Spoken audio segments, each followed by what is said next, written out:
Assalamualaikum, perkenalkan saya Sari Hakim dengan NIM 053951673, mahasiswa Fakultas Fisik Program Studi Administrasi Bisnis. Saya akan menjawab tugas satu dari mata kuliah logika dengan materi term dan sesat pikir. Yang pertama, term. Dalam kajian logika, term merupakan unit dasar dari pemikiran dan komunikasi yang membawa makna. Term dapat diklasifikasikan berdasarkan perspektif yang berbeda. Tiga di antaranya adalah: yang pertama, term menurut konotasinya.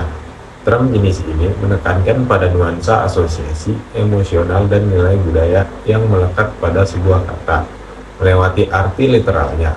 Contohnya, kata ular secara literal berarti seekor reptil yang tidak berkaki. Namun, secara konotatif, di banyak budaya, kata ini sering diasosiasikan dengan sifat licik atau pengkhianatan. Yang kedua, menurut denotasinya. Denotasi mengacu pada makna literal dan eksplisit yang tertera dalam definisi kata sesuai dengan penggunaan kamus atau standar yang berlaku.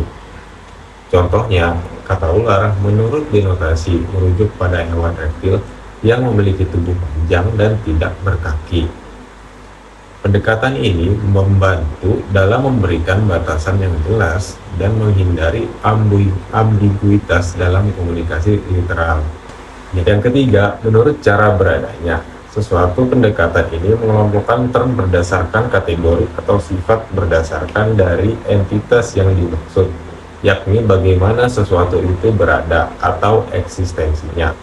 Contohnya, kata manusia digunakan untuk menunjuk kepada entitas yang memiliki ciri khas kesadaran dan kemampuan berpikir. Dengan demikian, dikategorikan dalam golongan makhluk hidup dengan kecenderungan sosial. Dari selanjutnya yaitu sesat pikir adalah kesalahan dalam penalaran atau argumen yang dapat menyebabkan kesimpulan yang keliru. Ada tiga jenis utama sesat pikir, yaitu yang pertama, sesat pikir formal. Kesalahan dalam struktur atau bentuk logis suatu argumen meskipun premisnya benar. Contohnya, jika hujan, maka tanah akan basah. Tanah basah, maka pasti sedang hujan.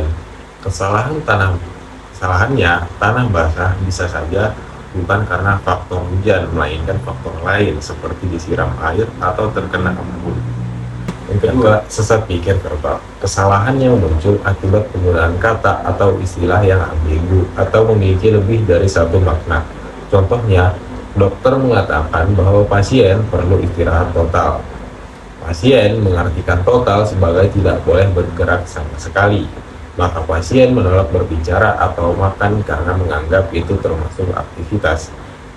Kesalahannya, interpretasi yang keliru terhadap makna kata total, yang sebenarnya hanya berarti menghindari aktivitas berat. 3. Sesat pikir material. Kesalahan dalam isi atau substansi argumen, biasanya karena premis tidak benar atau tidak relevan.